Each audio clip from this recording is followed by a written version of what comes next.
welcome to the SA Sports Show. I'm Greg Anderson and my co-host Barry Curtin. Welcome, Barry. Hello, mate. Another big week in see sport. Isn't it a big week in sport? Isn't every week a big week in sport? Well, probably no bigger than last weekend at Adelaide Oval in the showdown. Massive the biggest game of massive game. I suppose the two games this year of the calendar here in South Australia, the two showdowns. Well, Australia, Greg. I mean, yeah, it annoys let's me. go mate. Australia. I'll go. No, with well, Australia. it does annoy me that they play the showdown at 4:05 on a Saturday afternoon. I know. That to me is a slap in the face, because that game of football is the best game of football. It was the best game of football in the first round when the Crows played Port Adelaide. No question, was the best, and now probably this second, Here we go. second We've done it round again. was probably better. This is a Friday night game. Yeah. This is a Friday night game or it's a Saturday night game, because to me, that is a slap in the face, because that is the best game of football, and half the football public can't see it because they're involved in the game.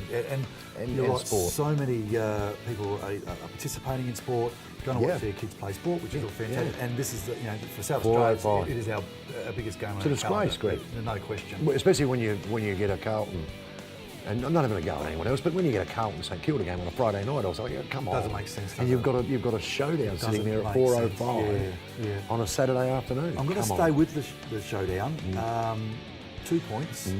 First, 1 point. Obviously, well, that's funny enough. The 1 point. What do you like? Wow. The technology nowadays. With Josh Jenkins thinks it hit the post. Well, Look, you could obviously see when it ricocheted off, it changed direction. So you could obviously see it was a point. He gets the best view. And Josh Jenkins. Yeah. But I think everyone in the lounge chair's got a pretty good view of it as well, because they showed the replay a few times. You don't expect that in today's football. I mean, the technology. You look at what tennis has done. Cricket. Cricket as well. I mean, why not put a buzzer on the post? Tennis is almost flawless. Their system is fantastic. Cricket now is great. You only have to nick a bail, and it lights up like a Christmas tree. Look, I love the same sort of technology. I still love the part of the umpires making their errors or saying we're going to stay with this for this type for the game, or might be pushing it back, whatever the case may be. They're going to play it too high, all that sort of stuff. Yeah. But something like that shouldn't happen. It was always going to cost somebody a game. Yeah, I think you're right. Right from the very first day they brought it in, it was always going to cost somebody a game of football, and it shouldn't. The other one that bugs me a bit as well is these boomerang kicks. I know Ollie Wine went for a boomerang kick. Joey Danaher done one basically closer, and then went out in the full. Windy day, bit wet of the ball, and all of a sudden you're running away from the goals to kick this particular. I don't know. I think it worked for a little while, but I think now there's probably more players missing those goals, and then just the good old shoulders over the ball, run the direction that you're kicking at, and slice it through. Kick it to some guy who's 25 rows back. That's where he's running. Put it on top of his hat. Yeah. I mean, it's a no. But taking nothing away from the Crows, I thought they played very well. They had plenty of inside 50s. They had some really outstanding performance with probably Josh Jenkins, Sloan again. The other side, you had Robbie Gray. Wow, what a game. Well, it was just a game, wasn't it? I mean, it was always going to be a classic game. But you know what's better than that game is our show today. We've got some very, very special guests. We have got some good guests. We've got some great which guests. is fantastic. Of course, John Kelly from Cycling SA. Jared Cotton. Hasn't this been a success story going from playing footy into coaching? Yeah, he's done well. Lots of the show, but before we get into it, Barry, we're going to shoot over with Ashley to the news. Hey guys, well it's another big week in sport. The SA Super League is well underway at the Salisbury Bowls Club as rounds 2 and 3 have come to a close. While the Mallee Pirates made it 2 from 2 on Super Sunday, the South Eastern Spartans are currently sitting top of the table. Round 4 is underway tonight with some fantastic matchups still to come. To the showdown, and what a game it was. A physical game from the first bounce to the final siren, the Crows won by just 3 points. Port's Robbie Gray took home the showdown medal, and the Crows home crowd showed their true colours. And did it hit the post? I'll let you decide that one. South Australian quick Ep20 has been embracing this pre-season after recently receiving his first full state contract. Figured I only get the chance once, and then decided to quit the job and come in and really give it a hot crack, which has paid off so far. I've got a contract, but that's only the beginning. It's wanting to play more games now and be there and help South Australia win sort of the elusive titles we've been getting close to but haven't quite been able to grab yet. It's a lot of hard work this time of year. We're only just hitting July, so we're still right in the middle of pre-seasons. Heading more professional, it's a great way to be able to do that is being in here training all the time. It comes after years on the Redbacks fringes, with high quality consistent performances across the state's second 11 team and local Premier League. made my debut a couple of years ago and was close to that stage but wasn't contracted, and then we've got a great bowling lineup at the moment with the Redbacks, so couldn't quite crack in. The now 28-year-old has had a unique journey to first-class cricket, receiving his first rookie contract at age 19. He has since enjoyed sporadic first 11 opportunities, including the 2015-16 Shield final against Victoria in just his second game. No, oh, he bowled it! He bowled it!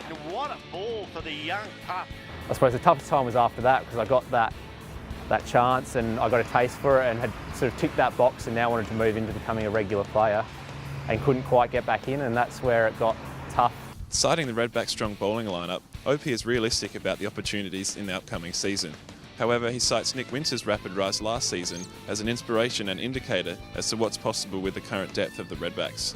I think I've taken a lot of heart in seeing someone like Nick Winter, who I'm great mates with, and I was really happy to see him get his opportunity, and he grabbed it last year with the fifers in 4 games. And I think it shows that the guys now that are plugging away for South Australia's second 11, we're playing a lot of good cricket and we're ready to go.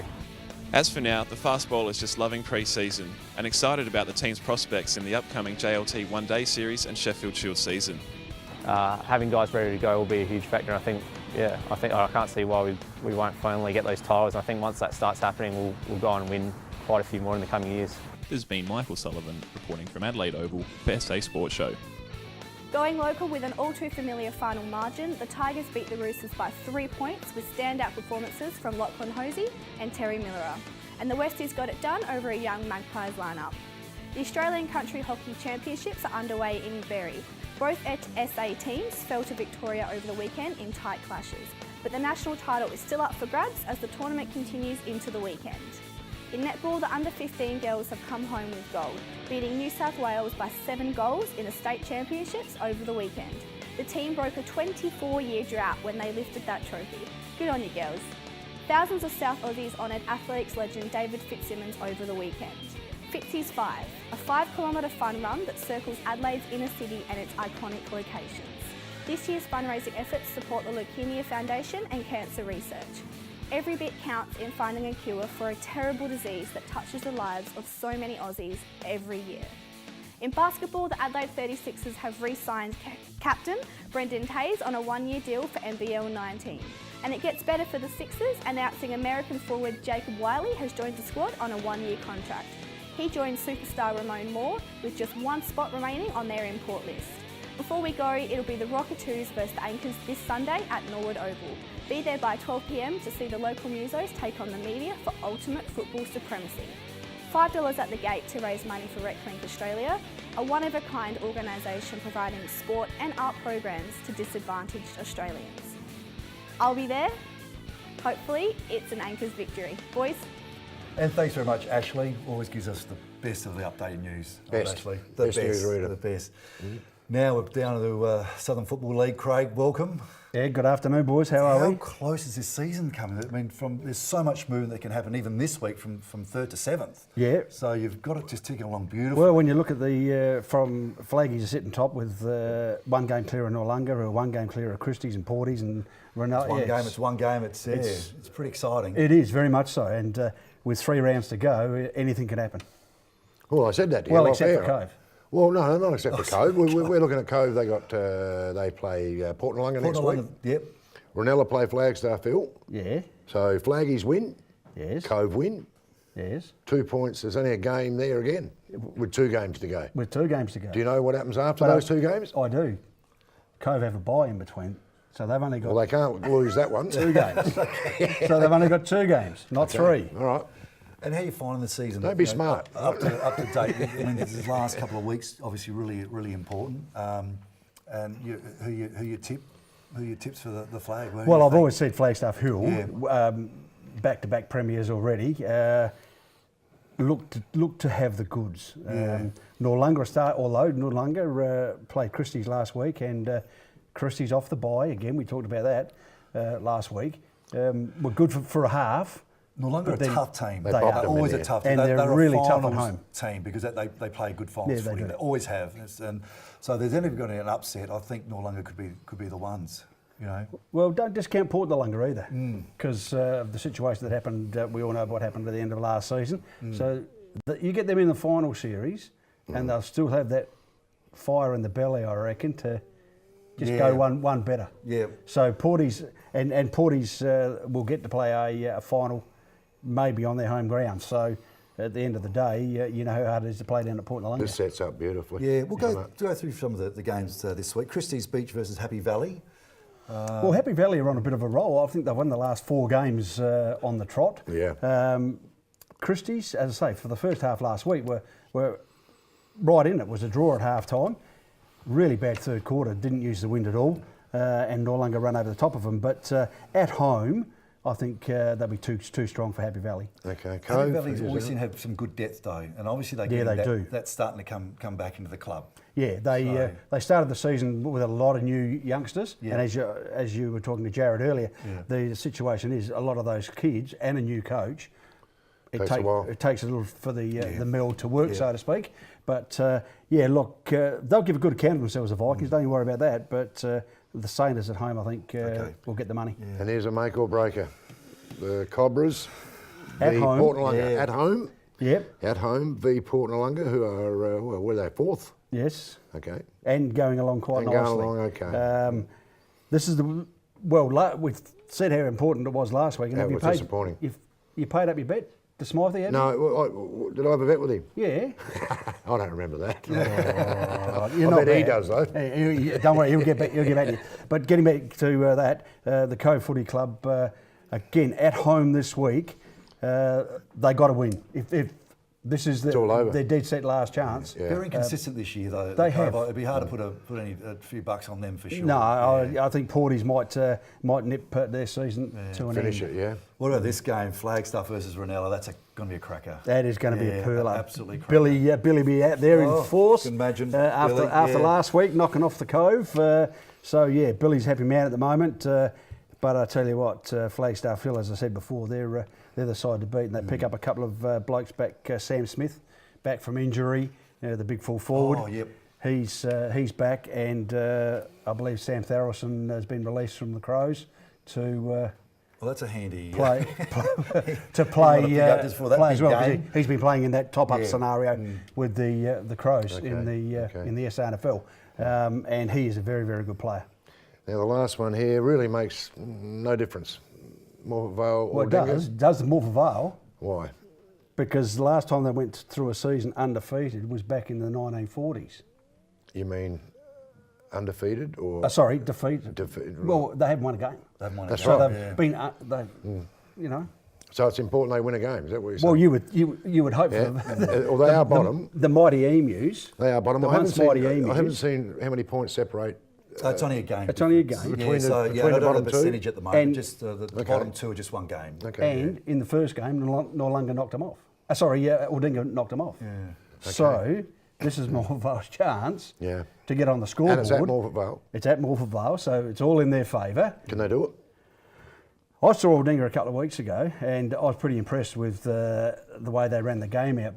I don't think they can. I think Morphett Vale will go through. Without winning one? Without winning one. Wow. I mean, for someone that I coached against them for 4 years, and they dominated the competition. To many years later, not winning a game, and probably not going to win a game this year. How did the Morphett Vale Footy Club break down that way? Oh, look, it could be any number of reasons, Greg. But look, we all know football's cyclic, and they had a lot of senior players that they probably kept a couple of seasons too long. Okay. The young lads that are coming through haven't quite developed the feel for the game at the top level of A grade. So it's going to take them a little bit of time to recover. They've always had reasonably strong juniors. They've still got reasonably strong juniors, but you know as well as I do, until these kids play 30, 40, 50 games of A grade footy, you're going to get that inconsistency. So the juniors, are they in the top group? They're midfielders. They'll play some finals That's footy. Important. Which is. Important. And again, you look at the growth of Aldinga, most of their sides are going to be playing finals as well. Yeah, brilliant. So you've got that continuity of kids that get that little bit of taste early, get them in, have their 30, 40 games, then they start becoming really consistent. Yeah. And for the president of the club, you don't, not of a club, of the whole association, you don't like to see a team go through without winning a game. So, No, but no, you're not at very all. comfortable with how the club is progressing for their future. Yeah, off field they've got really good, strong committee, etc. So all of that's in line. It's just about getting the numbers of games into these kids. Because I've never, I mean, we talk about Aldinga, who've been down for quite a long time. To hear what you're saying about Aldinga Club, it's just so refreshing that they're in the right direction. Their juniors are going to play finals, which is fantastic. So and the Damien Smith, the coach down there, has re-signed for another couple of years. Fantastic. So he's been there for 3 or 4 years now. Continuity. So as I say, you build on build on what he's been able to create, and he's not going to walk away until he's seen some success. So you see that just as a cycle, which is really it's just fantastic. It I'm is. so pleased I'm hearing that, and because they are all of those teams are such proud clubs. You know, Well, great to know that one's got them at the finals. They've got a lot of other teams at the club making. and Aldinga certainly is one of our oldest clubs, alongside Wollonga when they were with us. But then your Ranellas and your Morpher Vales and Norlungas are in the next bracket, aren't they? Yeah. And they've always been really strong. Craig, congratulations. I always say it because you can just see the association just going so beautifully, doing a wonderful job. Thanks very much for coming in again this week, and we'll be back shortly. Don't forget to pay your bet. That won't happen.